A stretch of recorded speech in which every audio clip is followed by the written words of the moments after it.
sa luha ng kaligtasan, handog ng Diyos sa tanan.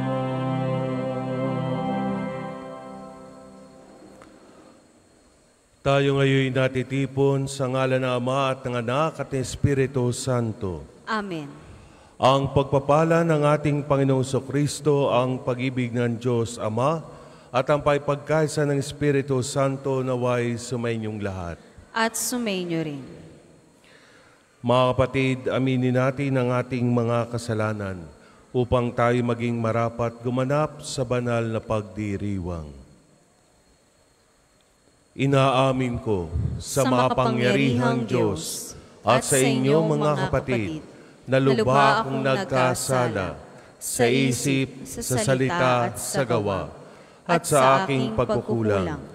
Kaya sinasamo ko sa mahal na Birheng Maria, sa lahat ng mga anghel at mga banal, at sa inyo mga kapatid, na ako'y panalangin sa Panginoong ating Diyos. Kawaan tayo ng makapangyarihang Diyos, patawarin tayo sa ating mga kasalanan, at patnubayan tayo sa buhay na walang hanggan. Amen. Panginoon, kaawaan mo kami. Panginoon, kaawaan mo kami. Kristo, kaawaan mo kami. Kristo, kaawaan mo kami. Panginoon, kaawaan mo kami. Panginoon, kaawaan mo kami.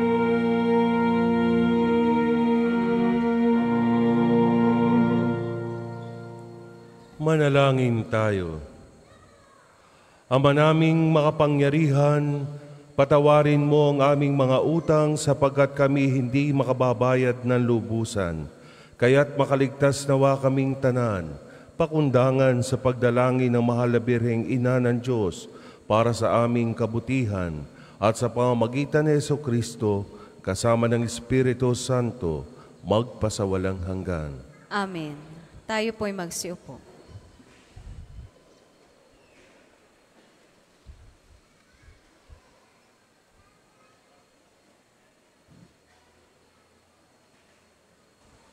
Pagbasa mula sa unang aklat ng mga hari.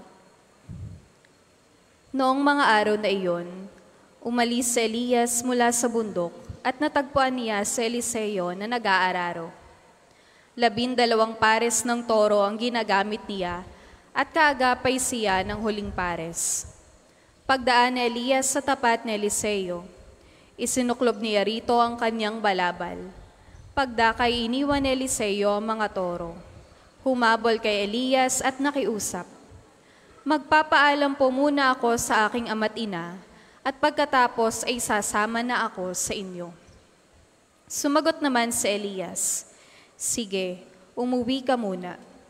Umuwi nga si Eliseo. Nagpatay siya ng 1 pares na toro at iniluto. Ginamit niyang panggatong ang mga pamatok at mga araro. Ipinakain niya ito sa mga tao at sumunod kay Elias at naging katulong nito. Ang salita ng Diyos. Salamat sa Diyos. Ang tugon po sa salmo.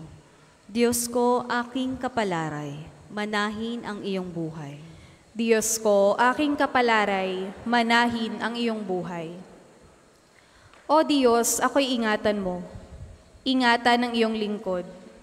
Ang hangad ko ay maligtas, kaya sa'yo dumudulog. Ika'y aking Panginoon, ang wika ko sa aking Diyos. Kabutihang tinanggap ko ay ikaw ang nagkaloob.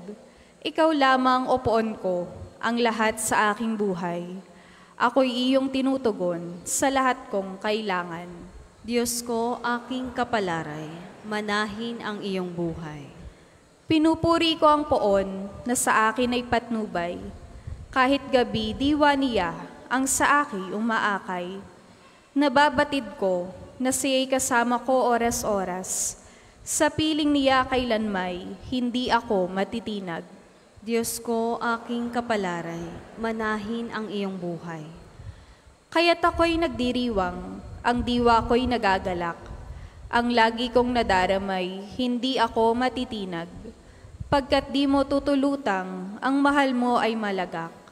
Sa balon ng mga patay, upang doon ay maagnas. Diyos ko, aking kapalaray, manahin ang iyong buhay. Magsitayo po ang lahat.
Sumainyo ang Panginoon. At sumainyo rin. Ang pagpapahayag ng mabuting balita ng Panginoon ayon kay San Mateo.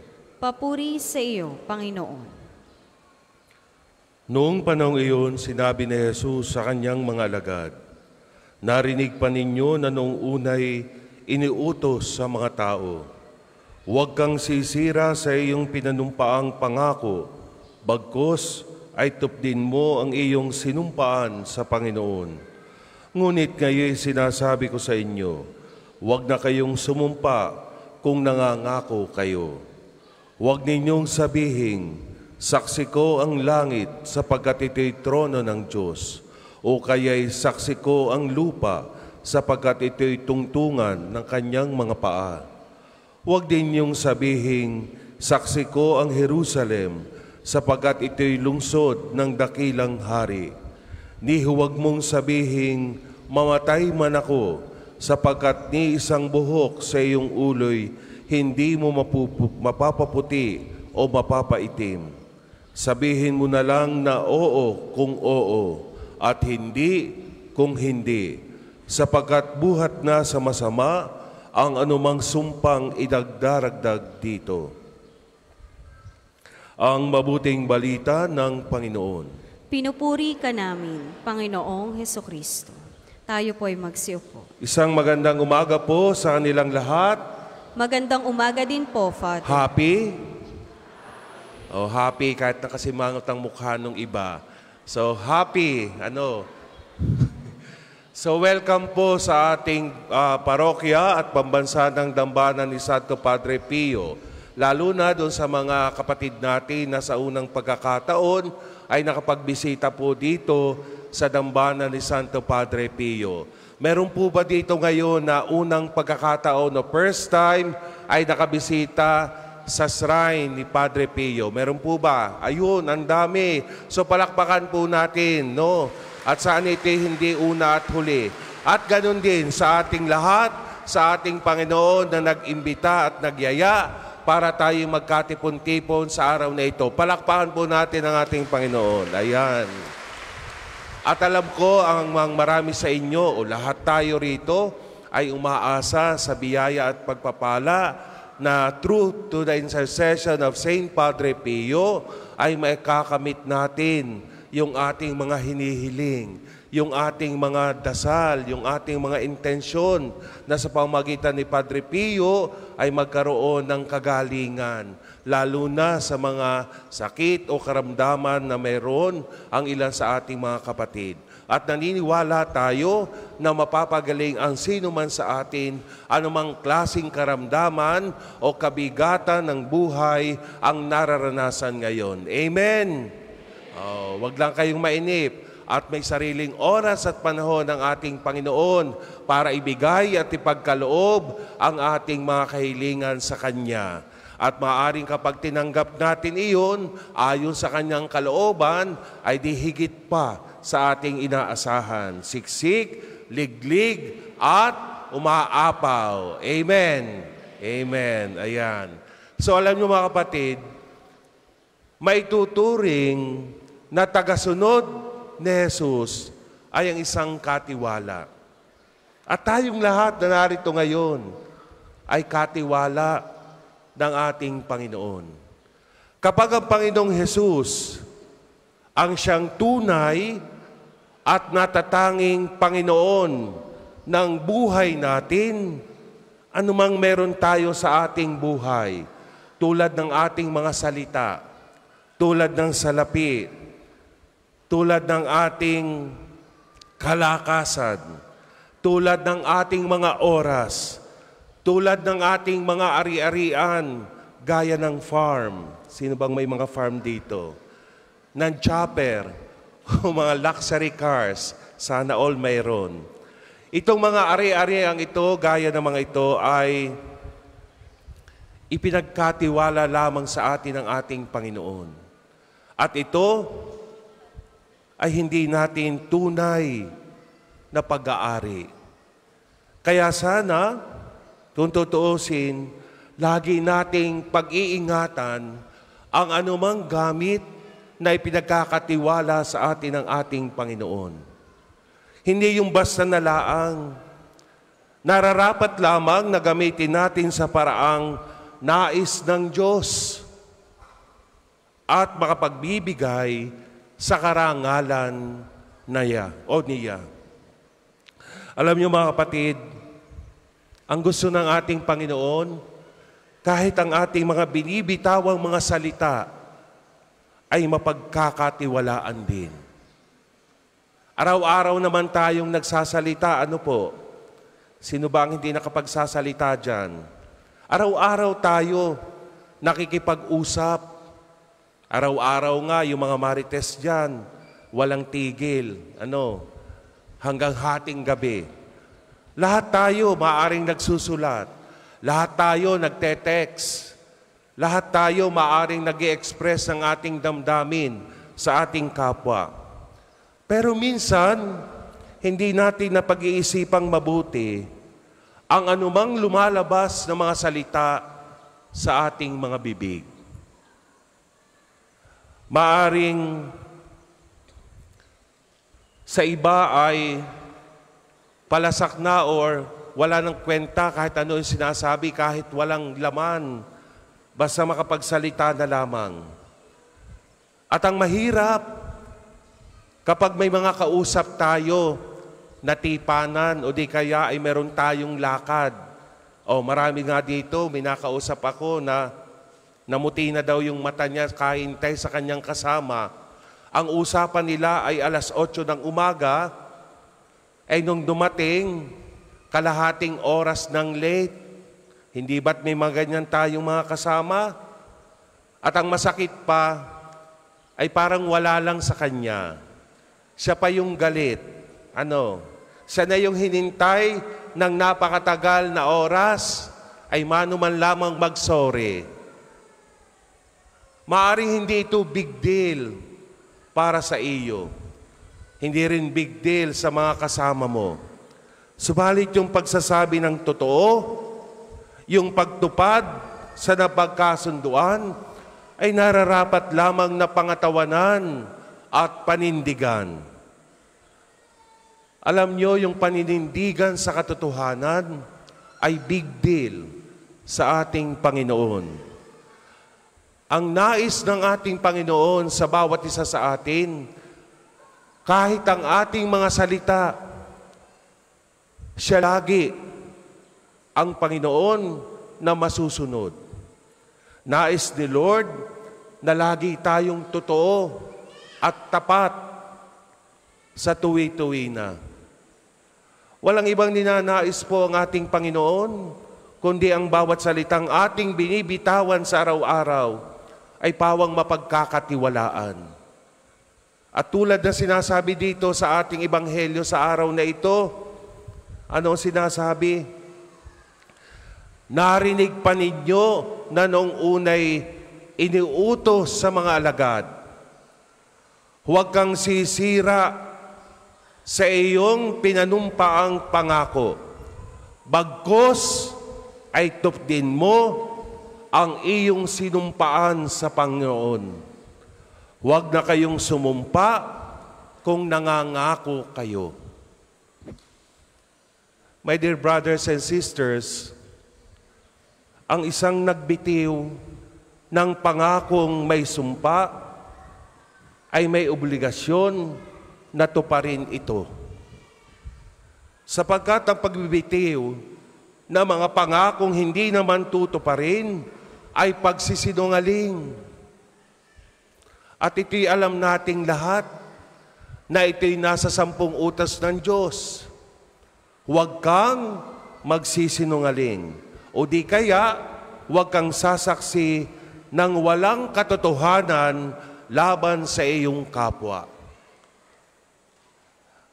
Hindi ba't marami din sa atin na naririto ngayon na para maging kapanipaniwala ang mga sinasabi o kapanipaniwala doon sa ating mga kausap?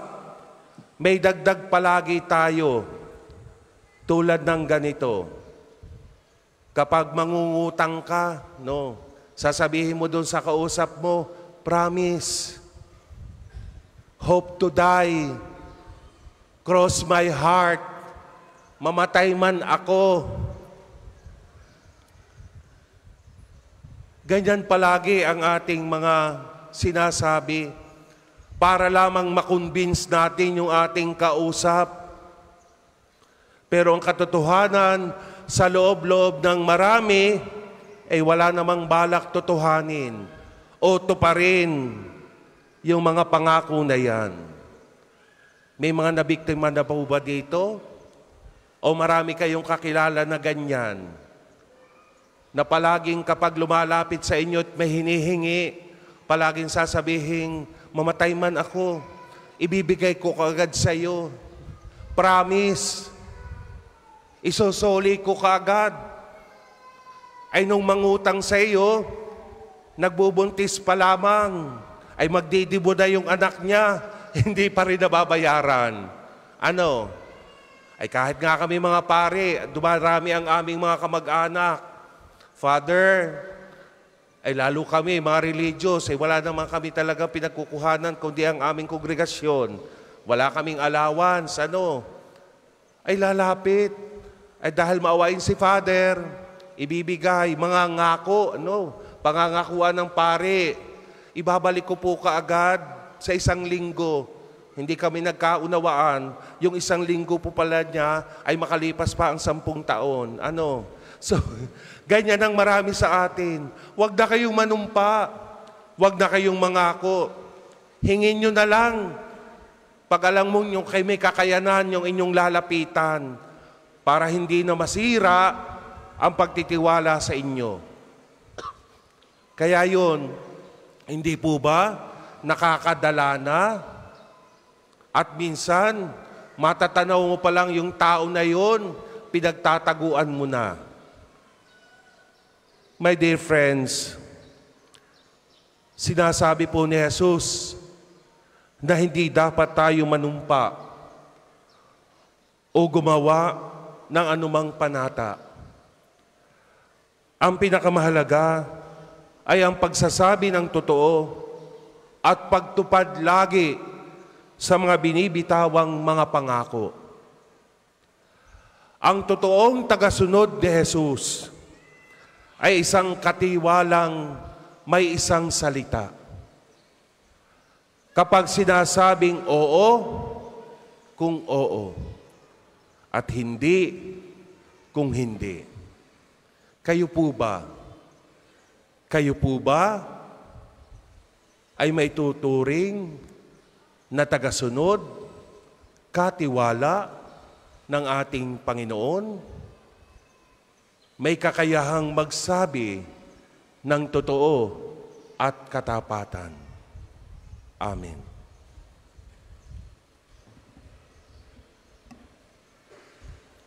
Para po sa mga maghahandog ng sobre, pakihulog na lamang po sa buslo.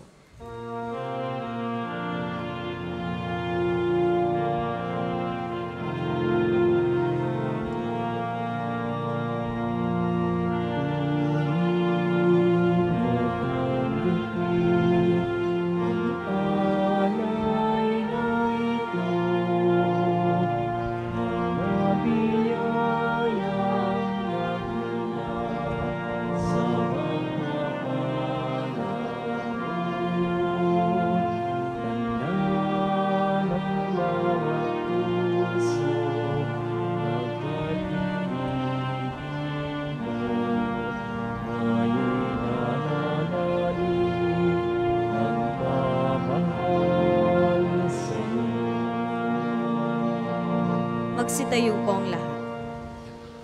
Manalangin kayo mga kapatid upang paghahain natin kalugdan ng Diyos amang makapangyarihan. Tanggapin nawa ng Panginoon itong paghahain sa iyong mga kamay, sa kapurihan niya at karangalan sa ating kapakinabangan at sa buong sambayanan niyang banal.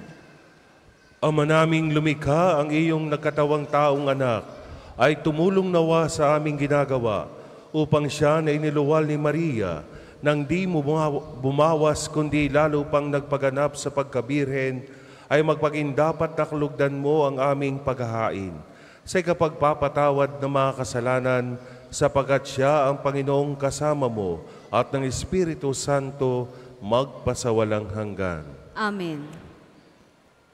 Sumainyo ang Panginoon. At sumainyo rin. Itaas sa Diyos ang inyong puso at diwa. Tinaas na namin sa Panginoon. Pasalamatan natin ang Panginoong ating Diyos. Marapat na siya'y pasalamatan. Ama naming makapangyarihan, tunay ngang marapat na ikaw ay aming pasalamatan. Pinagbibigyan mong ito'y aming maihayag, kahit di ito'y walang anumang maidaragdag, sa kadakilaang sa iyo ay likas. Sa pagpupuri nami ang nakikinabang, ay kami ring iyong pinakikiharapan, sa pamamagitan na iyong anak na minamahal. Kaya kaisa ng mga anghel na nagsisiawit ng papuri sa iyo nang walang humpay sa kalangitan, kami nagbubunyi sa iyong kadakilaan.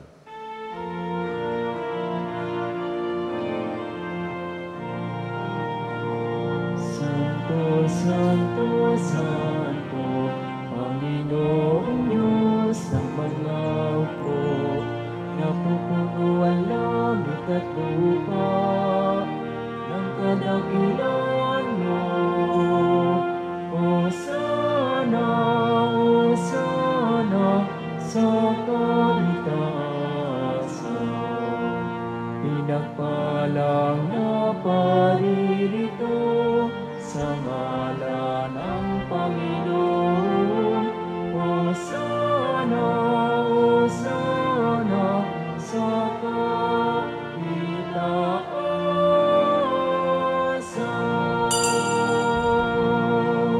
Kung hindi po kayang lumuhod, ay manatili pong nakatayo ng may paggalang.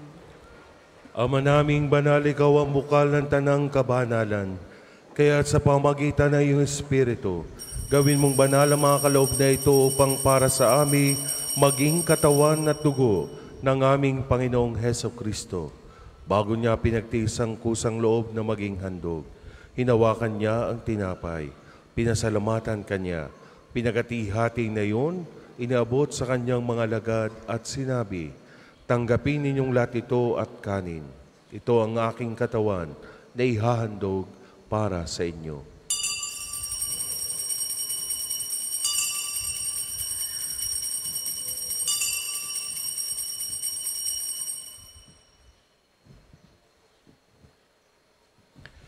Gayon din naman nung matapos na ang hapunan, hinawakan niya ang kalis, muli kanyang pinasalamatan, inabot niya ang kalis sa kanyang mga lagad at sinabi, tanggapin ninyong lahat ito at inumin. Ito ang kalis ng aking dugo, ng bago at walang hanggang tipan. Ang aking dugo na ibubuhos para sa inyo at para sa lahat, sa kapagpapatawad ng mga kasalanan. Gawin niyo ito sa pag-alaala sa akin.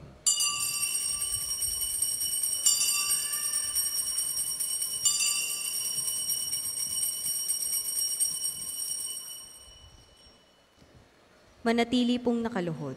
Ipagbunyi natin ang misteryo ng pananampalataya. Si Kristo'y namatay, si Kristo'y nabuhay, si Kristo'y babalik sa wakas ng panahon. Ang mga ginagawa namin ngayon ang pag-alaala sa pagkamatay at muling pagkabuhay ng iyong anak. Kaya tiniaalay namin sa iyo ang tinapay na nagbibigay buhay at ang kalis na kakaloob ng kaligtasan. Kami nagpapasalamat dahil kami iyong minarapat na tumayo sa harap mo para maglingkod sa iyo. Isinasamo namin kami magsasalo-salo sa katawan at dugo ni Kristo ay mabuklod sa pagkakaisa sa pamamagitan ng Espiritu Santo. Ama, lingapin mo ang iyong simbahang laganap sa buong daigdig. Puspusin mo kami sa pag-ibig. Kaisa ni Francisco na aming Papa, ni Gilbert na aming Obispo at ang Tanang Kaparian.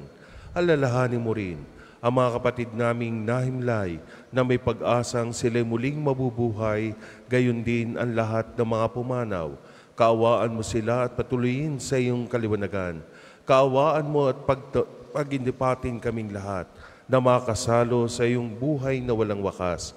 Kaisa na mahal na Birheng Maria, na ina ng Diyos, ni San Jose na kanyang kalinis-linisang esposo, kaisa ng mga apostol at ng lahat ng mga banal na namuhay dito sa daigdig ng kalugod-lugod sa iyo, may pagdiwang nawa namin ang pagpupuri sa ikararangal mo sa pamamagitan ng iyong anak na aming Panginoong Heso Kristo. Sa pamamagitan ni Kristo, kasama niya at sa Kanya, ang lahat ng parangal at papuri ay sa iyo, Diyos sa mangmapangyarihan, kasama ng Espiritu Santo, magpasawalang hanggan. Amen. Amen. Amen.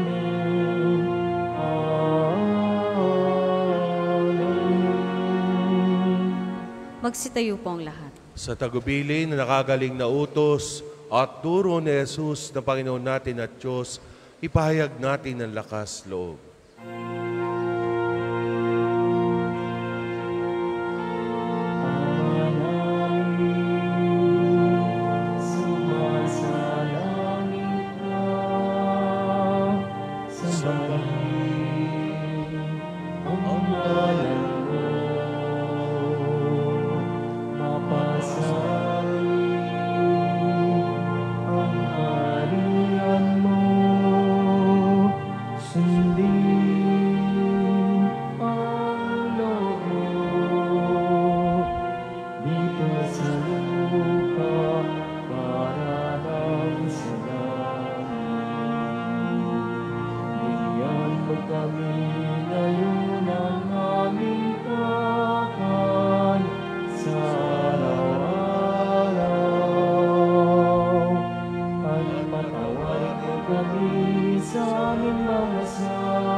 Hiniling namin kami adya sa lahat ng masama, pagkalooban ng kapayapaan araw-araw, iligtas sa kasalanan at ilayo sa lahat ng kapahamakan, samantalang aming pinananabikan ang dakilang araw ng pagpapahayag ng tagapagligtas naming Seso Kristo.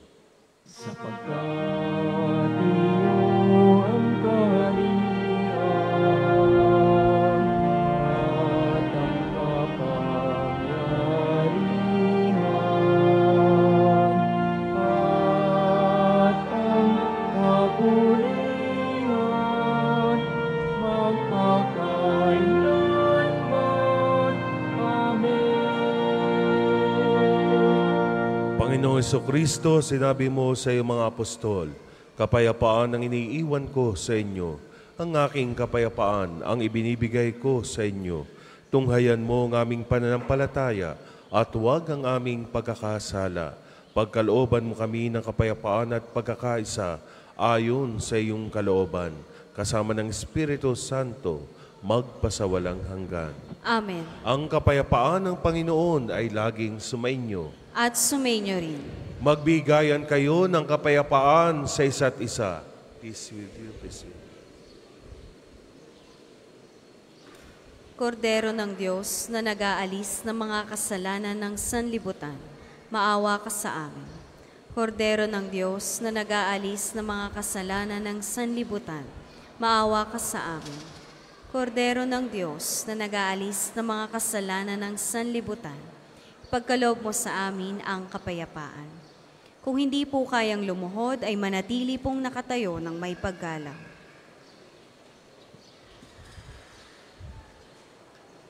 Ito si Jesus, ito ang kordero ng Diyos. Ito ang nag-aalis ng mga kasalanan ng sanlibutan. Mapalad ang mga inanyayahan sa kanyang piging.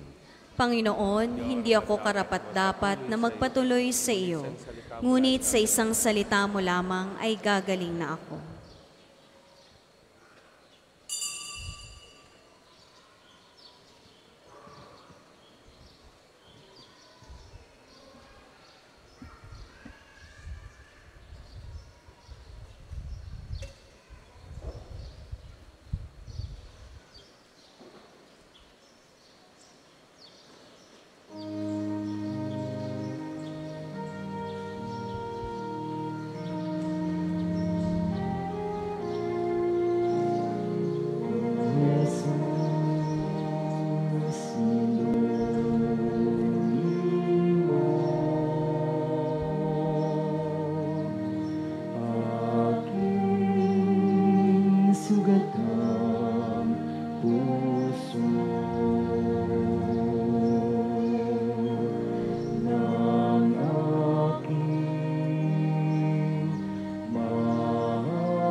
ika'y magmamasdan sa dakong banal.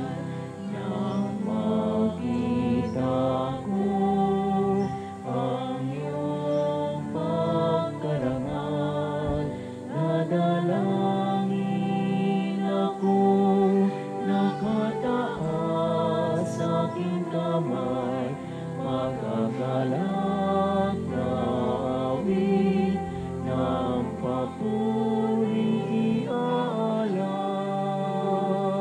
Ngunit ako'y ikaw abang nahinlay, pagkat ang tulong mo sa tuwing ay taglay sa lilim ng iyong mga pakpak.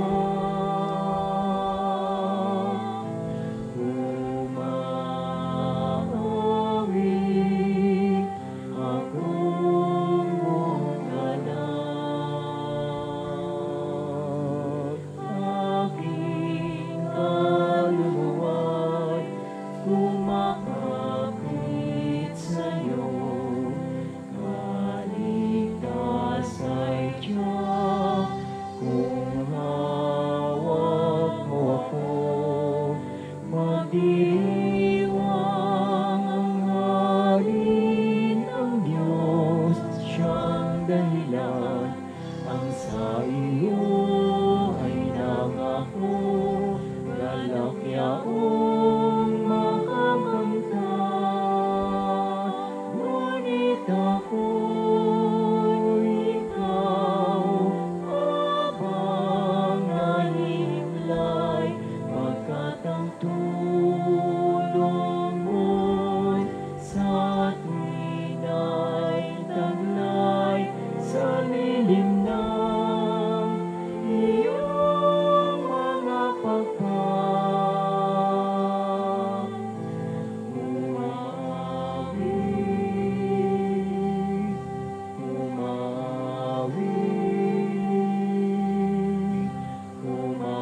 umawit ako buong galak.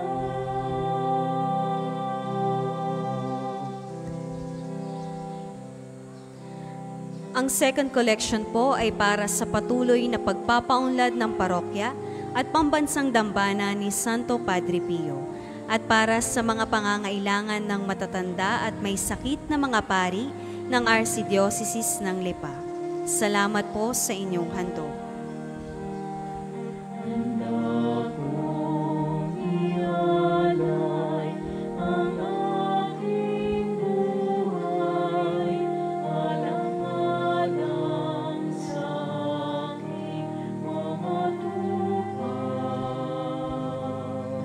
Handa kong ibuwis ang lahat ng sa aking alang-alang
Magsitayo po ang lahat.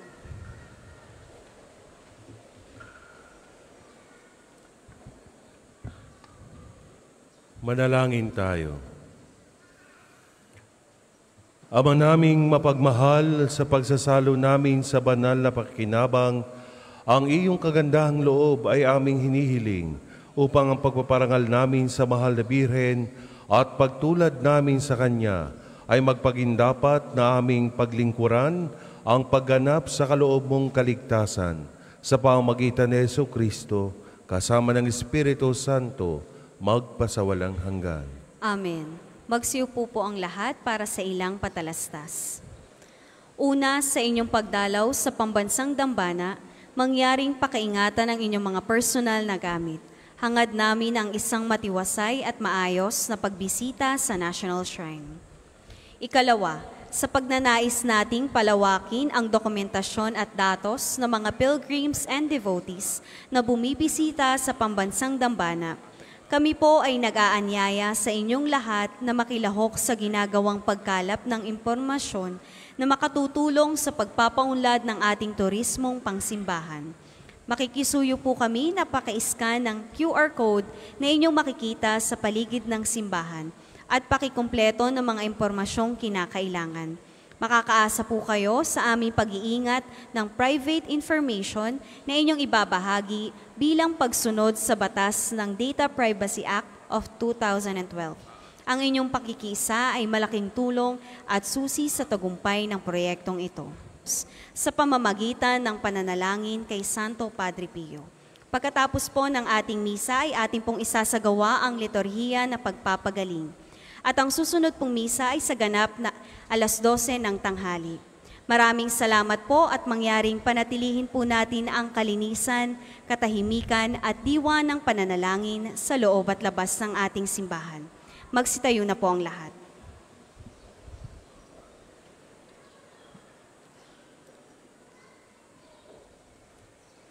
Sumainyo ang Panginoon At sumainyo rin. at pagpalain kayo ng makapangyarihang Diyos, ang Ama at Anak at Espiritu Santo.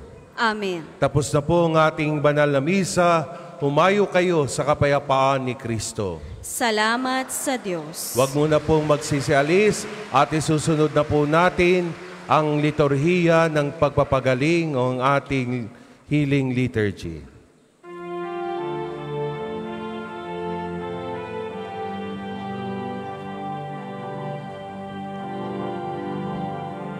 Ating gunitain ang buhay na banal na sampari kay Kristo, lubos na nagmahal.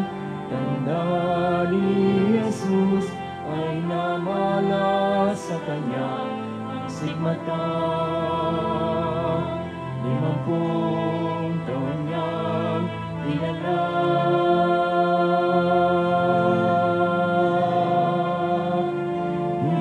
Alingkanan, sakit at paghihirap, buhay inilaan sa pagkalinga sa kapwa.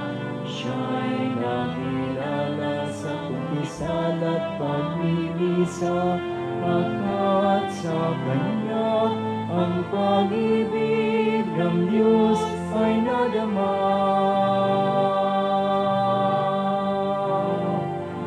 Padre Pio ng Pietrelcina, salamat sa mabuting halimbawa. Ang manalangin umasa at huwag mangamba ay lagi mong paalaala. Padre Pio ng Pietrelcina, turuan mo kami sa hirap at dusa, maging gabay sa aming pagsikap, gawing kaaya-aya ang buhay namin sa ating Diyos Ama. Sa ngalan ng Ama at ng Anak at ng Espiritu Santo. Amen. Sumainyo ang Panginoon. At sumainyo rin. Ang Panginoong Hesukristo na gumawa ng mabubuting bagay at nagpagaling ng may sakit, ay nag-utos sa kanyang mga alagad na alagaan ang mga may sakit at ipanalangin sila. Sa pagdiriwang nating ito, ating ipaubaya ang lahat ng ating karamdaman at kahilingan sa Panginoon upang mabigyan tayo ng lakas na tanggapin ang ating mga paghihirap at pinagdadaanan. Panalangin ang pagtitiwala kay Santo Padre Pio. Tayong lahat, Padre Pio, taga Pietrelcina, mongheng banal, pintakasing santo ng milenyong kasalukuyan, gabay namin sa pagtahak sa landasing makalangit, takbuhan sa pangangailangan, huwaran ng pagtitiis. Sa iyo namin nilalapit aming mga kagipitan, sa iyo po ibinibilin kalusugan at kabuhayan.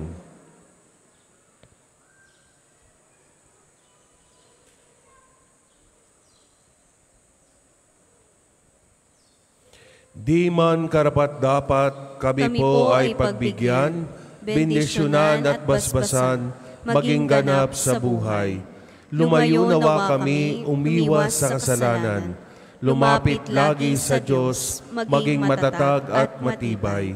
Sa mabuting balita ng pagliligtas, turuan mo kami nawa sa tuwina ay makinig, magnilay at sumampalataya.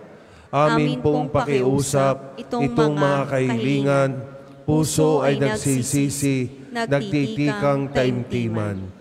Di na muling magkasala, sunod lagi sa Diyos Ama, kaysa ng Espiritu at ni Jesus na tagapamagitan. Amen.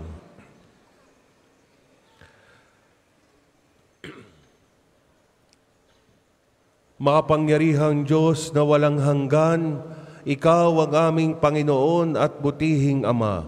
Sa iyong pagpapala, ipagkaloob mo ang lakas sa aming kahinaan.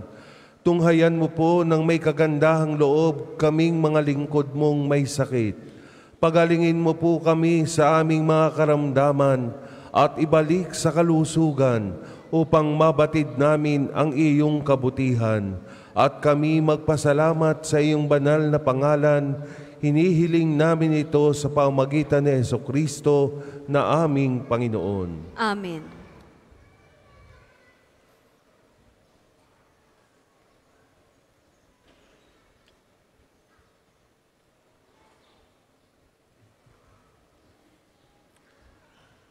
Sa pamamagitan ni Santo Padre Pio, pagalingin nawa kayo ng Diyos sa inyong mga karamdaman sa katawan, pag-iisip, diwa at kaluluwa, sa ngalan ng Ama at ng Anak at ng Espiritu Santo. Amen.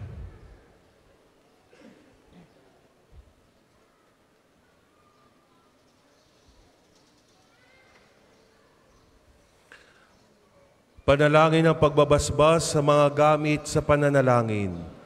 O Panginoong Diyos, Ikaw ang bukal ng lahat ng pagpapala at biyaya. Ibuhos mo ang iyong bendisyon sa mga gamit na ito sa pananalangin, mga rosaryo, imahen, dasalan, mga bulaklak, darosas, na nagpapalaala na iyong kabutihan, kabanalan at pagmamahal sa amin. Upang ang lahat ng dumulog at magdasal, gamit ang mga ito, ay magtamo ng iyong awa at biyaya. Loob mong tularan nila ang kabanalan at aral ng Panginoon at ng mga santo magpasawalang hanggan. Amen. Ama namin, sumasalangit ka.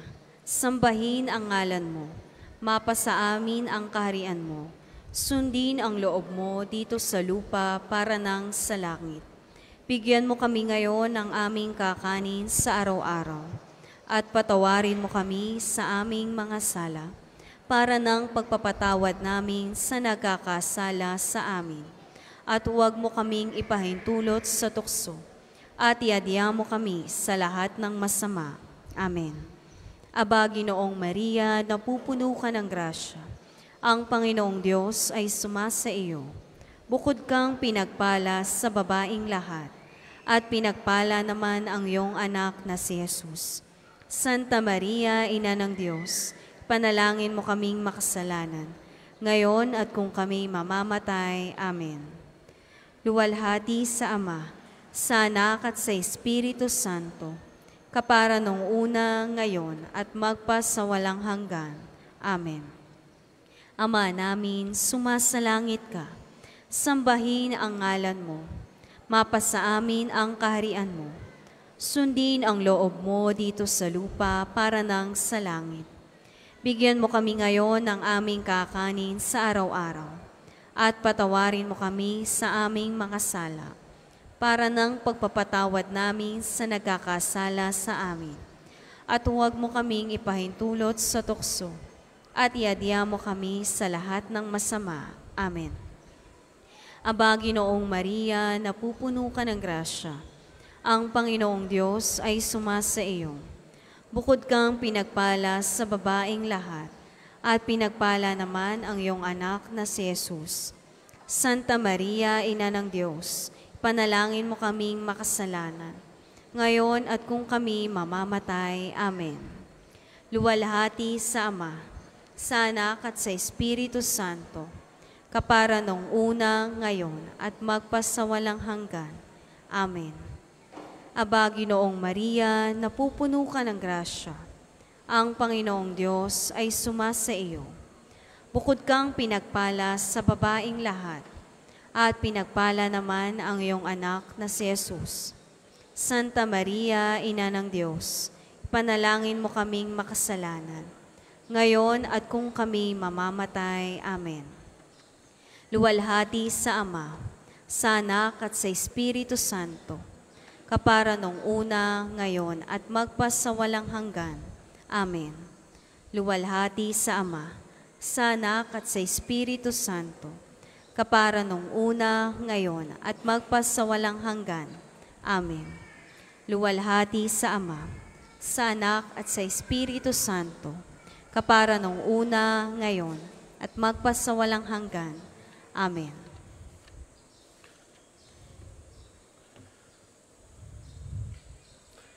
Sumainyo ang Panginoon At sumainyo rin. at pagpalain kayo ng makapangyarihang Diyos, ang Ama at Anak at ang Espiritu Santo. Amen. Humayo kayong mapayapa. Salamat sa Diyos. Muli magandang umaga po sa inyong lahat at mag-iingat po kayo sa inyong mga pag-uwi. Maraming salamat po muli sa inyong pagdalaw. Maaari na pong ialay ang mga rosas para kay Santo Padre Pio.